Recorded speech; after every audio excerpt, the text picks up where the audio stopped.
Across the nation in November, we remember our veterans in many ways and on many levels of appreciation.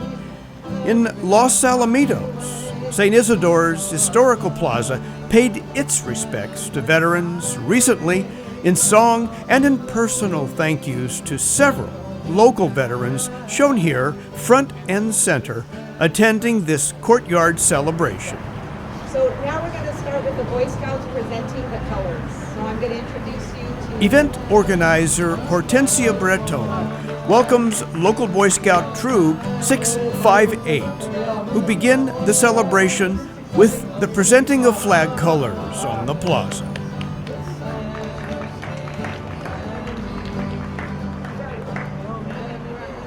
Guard attention! Guard forward march! Audience, please rise!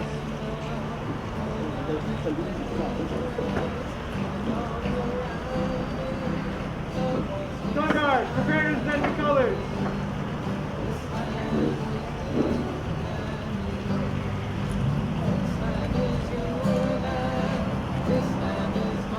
Guard, present the colors!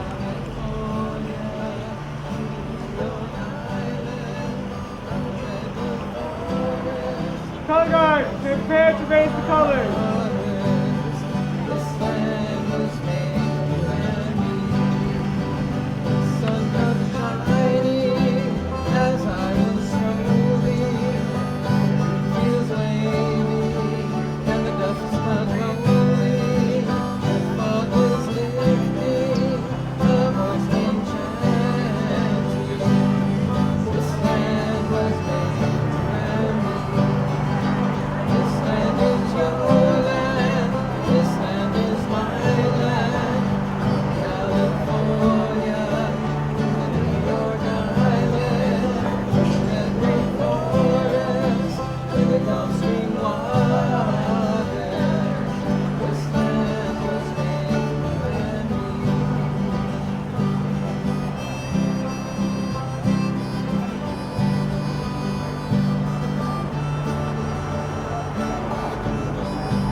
Country music band Auld Wives' Tales provided the opening entertainment, including many American standards known to vets who have served all over the world and ever mindful of coming home.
It's these veterans seated here that were the focus of attention on this Veterans Day celebration at St. Isidore's Plaza. The vets who attended represent a span of military service from World War II to Korea to Vietnam. The oldest of the group, Leon Vasquez, is 99 and fought in the little-known World War II battle for the Aleutian Islands of Alaska. A lifelong Los Alamitos resident, he was, in fact, we discover, the very first St. Isidore's altar boy. one of the first altar boys of St. Isidore's Chapel. The very first one. The very first altar boy.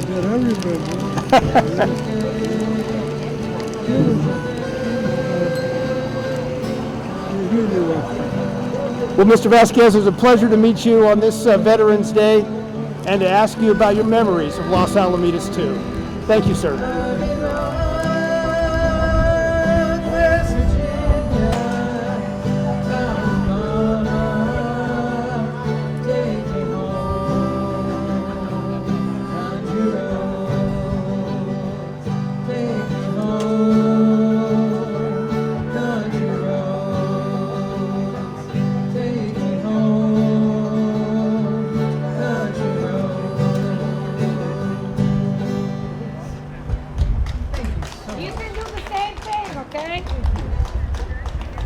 Ben Avalos served in the Pacific Theater of War as a military policeman. He says the most important skill he learned as a soldier was simply how to take orders. And Mr. Avalos, you live in Los Alamitos. Right, yeah. For how long? 70 years, 75 years. For all of your life? All my life. Yeah. All your life, right. And you served in World War II, is that right? World War II. In the United States Army? Yeah, right. Okay. Where did you serve, sir? In the Pacific or in Europe? The Pacific. The island of Leyte. Leyte? Leyte. L-E-Y-T. Yeah, yeah. So that was a place that saw a lot of military action in World War II. There I was in the 7th Air Force for 6 months. You went from the Army to the Air Force? Was that? You went from the Army to the Air Force? Yeah. Well, that must have been quite a feat to go from the Army to the Air Force. Yeah. Was that common? Oh, Was that a common thing? Was that common to do that? I guess so. I don't know. I always did what they told me to do. You know, when you're in the Army, you do what they tell you to do. Okay. I was going to ask you, what did you learn in the Army? I guess you learned to do what you were told to do, huh? Yeah. Okay. Thank you.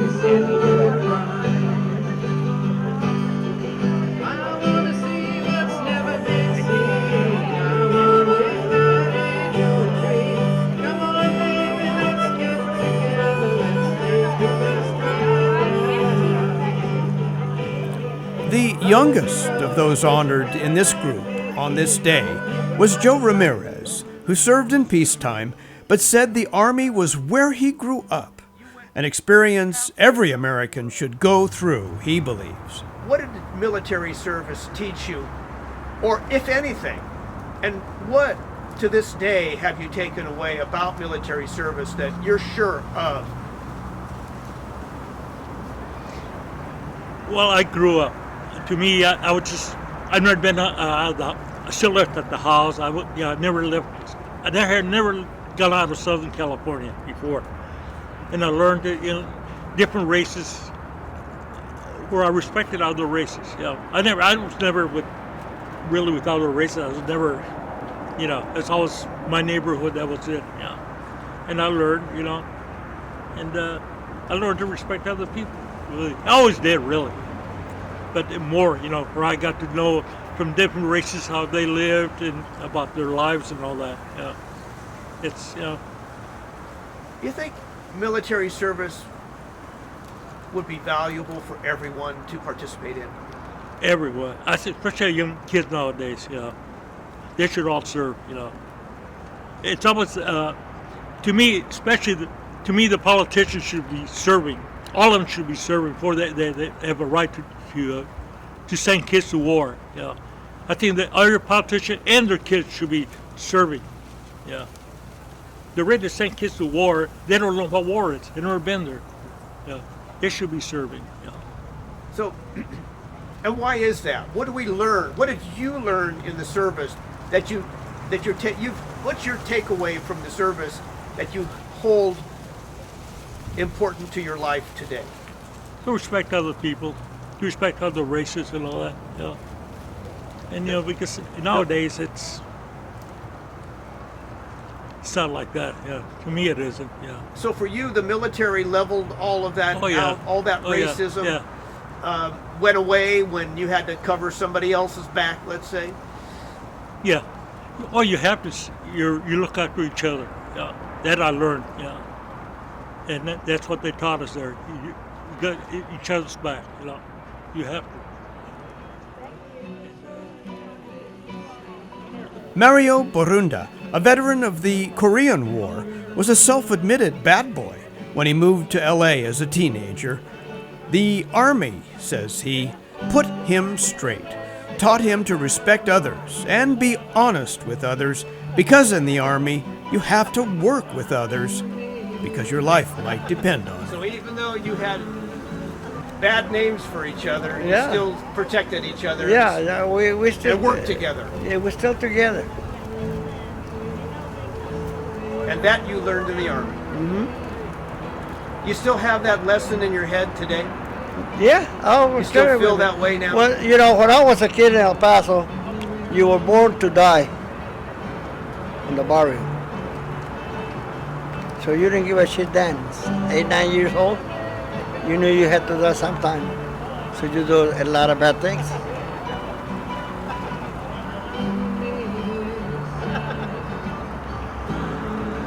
What did the Army, so you went into the Army, you were a bad boy. I didn't listen to nobody, I didn't care about nobody. And did the Army teach you different? Yeah, they put me straight. And that straight has been with you the rest of your life? Ever since that. To this day. It wasn't about me. It was about everybody. Love and respect everybody. Your brothers and sisters and everything. And you learned that in the Army? Yeah. And I still love you, and I love you, and I love all the people there. Even though if they say something bad about me, I just ignore it. Just part of the program. And that you learned in your service? Mm-hmm. To this day? This day. And you learned honesty in the military? If you learn honesty, if you don't lie, so you don't have to remember what you said, you'll be fine.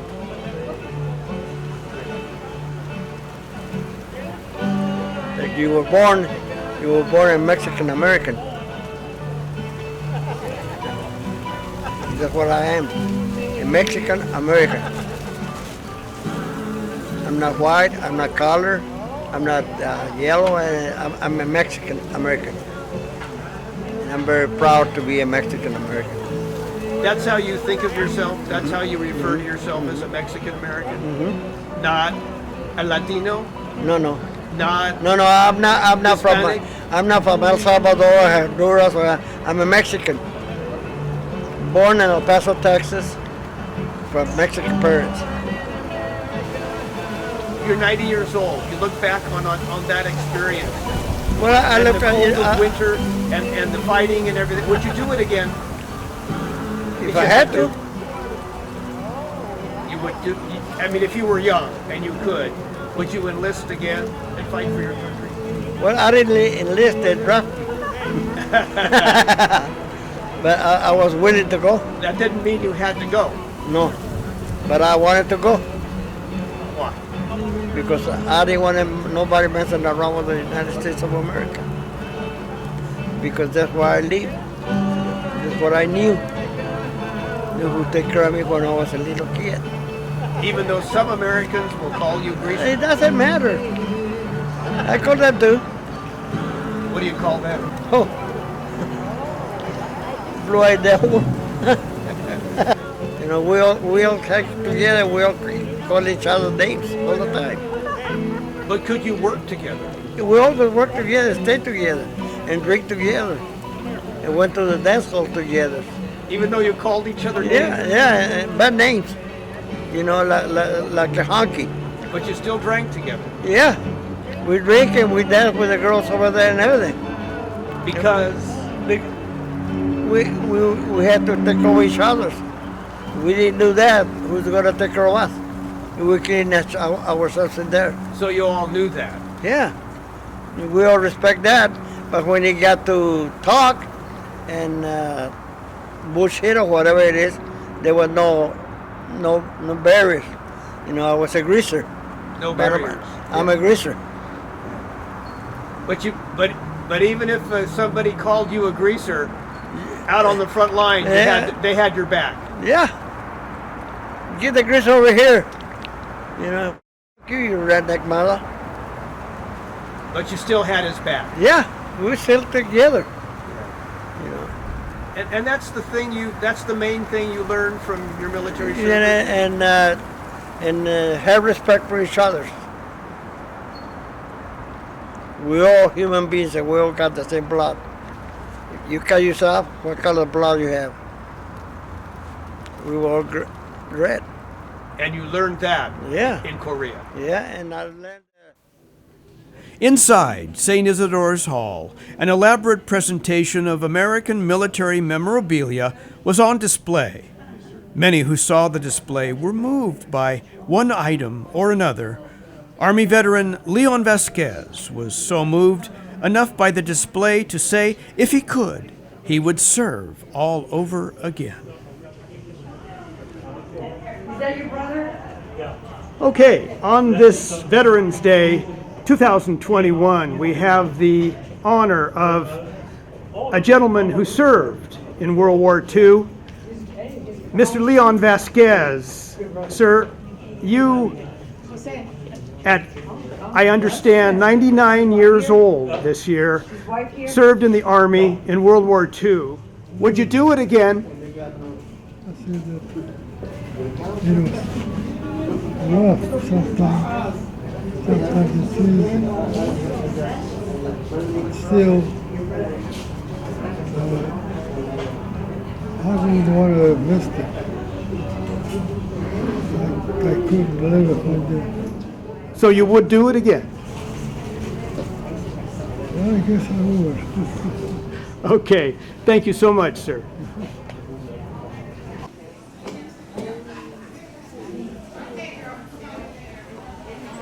The entire display of uniforms, combat paraphernalia, and photographs were collected by this man, Art Hernandez, who comes from a long line of military family.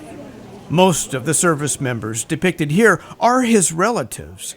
He's proud of the collection and for what it evokes in so many, he says, who view it.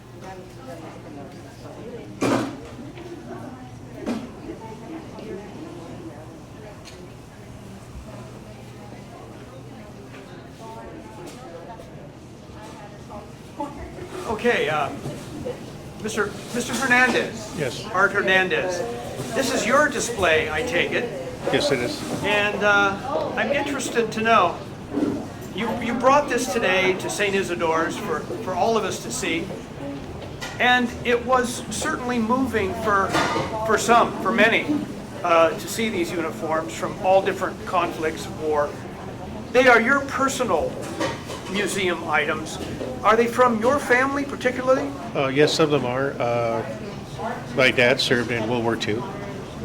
He was with the 5th Air Force in the Philippines, and he served, and my brother, Andy, served in Vietnam. And my nephew, his son, served in the Gulf War with the Wild Weasels out of George's Air Force Base. And these two young ladies over here, they're sisters. These are my granddaughters.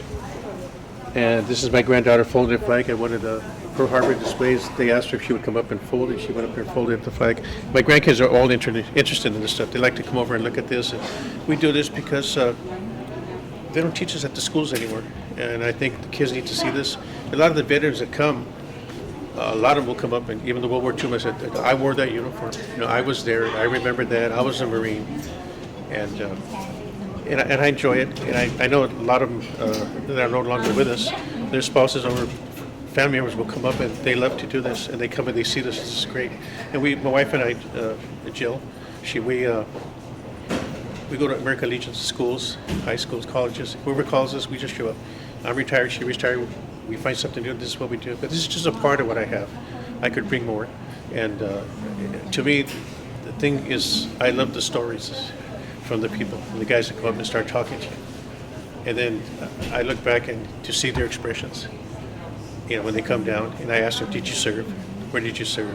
And you have to, a lot of the stories are hilarious. Some are funny, and some of them are really serious. So that's why I think we do this. And when they call me, they ask us to come down and I'll be there. I'll come down. And we were up in Hesperia for Veterans Day, and then we ended up coming down here.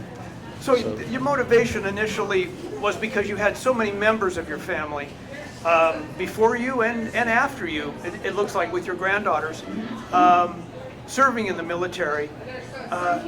You just feel, from a family standpoint, you feel you want to honor your family, or do you have a special feeling for the military itself? Well, I think you have to honor everybody that served. I mean, Latino served, Chinese served, African American served, and we try to represent every race that served and show them that, we're honoring them, not just a certain part of the, Marines, Army, Navy, Air Force, and especially a lot of the Gulf War people that come down, and a lot of them never got honored. They come here, they see the stuff, they don't have any, but a lot of that, they got rid of a lot of their stuff. So they come down, a lot of them will donate stuff to me. And I told them, I asked them, give me your picture and information, and I'll put your picture in front of the uniform. And it's kind of getting out of hand now. So many veterans are calling, they want to do stuff now. But we enjoy it, and it's something to do. We bring one van, two vans, whatever we can get over here. And I think, especially for the younger generation, World War II, the greatest generation. Now you have a generation now, they need to be taught.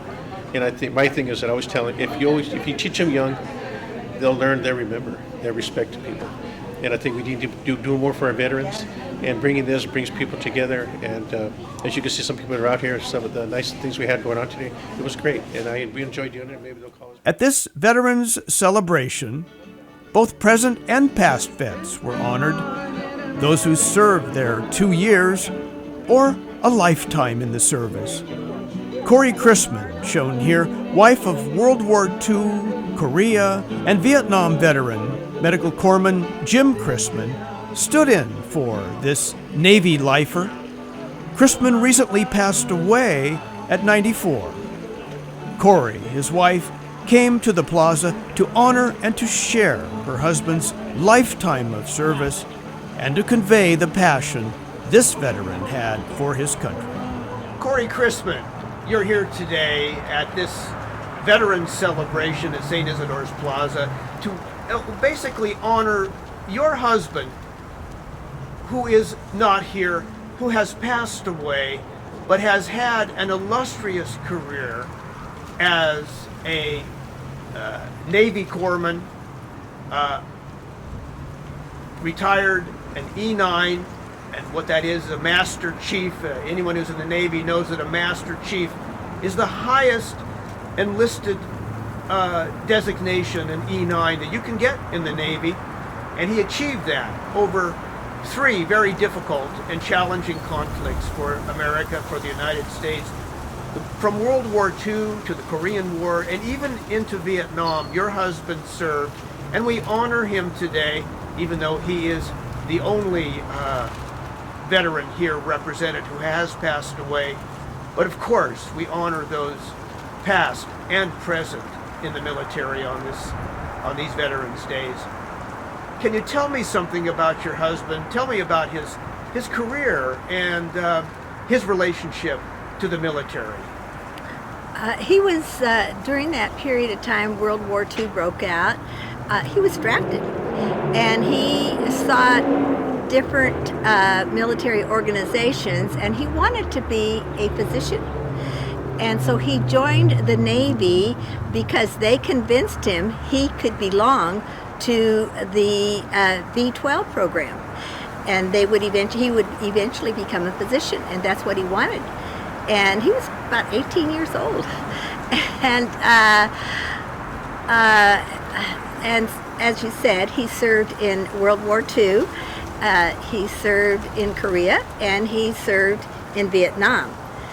Of all the 3 wars, the one he talks about the most was the Korean War, because of the freezing temperature, and they lived in foxholes. Well, it must have been very difficult. As a corpsman, he must have seen a lot of devastating frontline action, and Yes, and he was considered a combat Marine corpsman, even though he was in the Navy, because the Marines do not have corpsmen. They use the Navy's corpsmen. So he was definitely on the front lines, just as you see in MASH, where you go on the front lines, you patch them up, you put them in a helicopter, you take them and put them in a hospital, and then he would go back on the battlefield. Tell me something about Jim, the man, and his sense of military. He was a lifer, of course. Obviously, he was committed to his military service. What did he think about it after he retired? He retired sometime early in the Vietnam War, even though he served in that conflict as well. Retired shortly thereafter. What did he say about it? What did he carry with him all of his life from his military service, even after retirement? Well, when we were first married, it was after his military service, and he was getting ready to retire from Kaiser Permanente.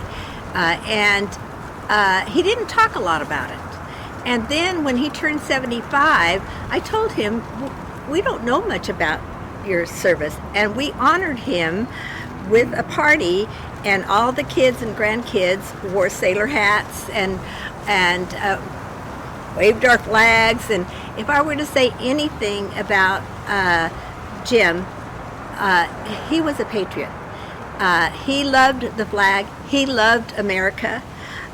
He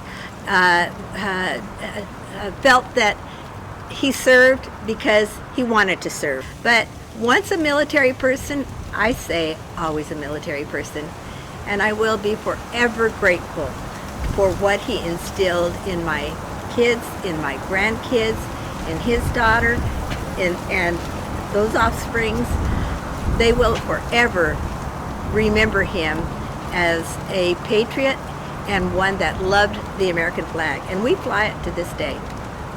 Well, as we remember Jim and the others here today, and veterans all over the nation, I appreciate it. You have a picture here. I wonder if you could just hold it up so we could get a picture of what Jim actually looked like.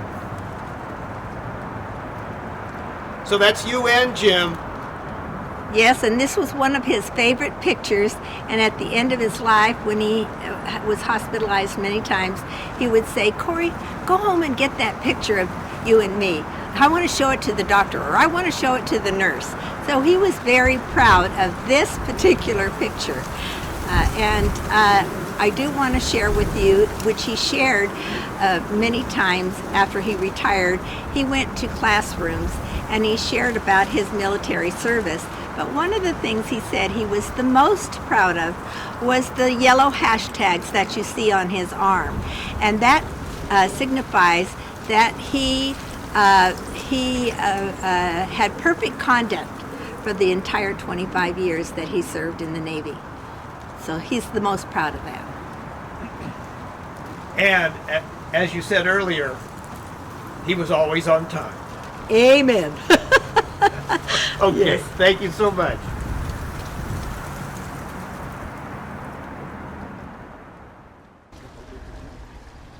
Concluding this veterans celebration at St. Isidore's was a group of high school marching band players who call themselves the Veterans Day Quintet.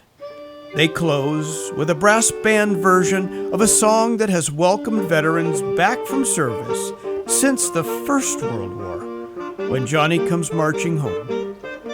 Coming home for our veterans has not always been with marching bands behind them, but as these veterans have told us, the experience of serving has made an indelible mark on their lives, while benefiting all of us who call ourselves Americans. A debt of gratitude we owe them for more than 1 month a year.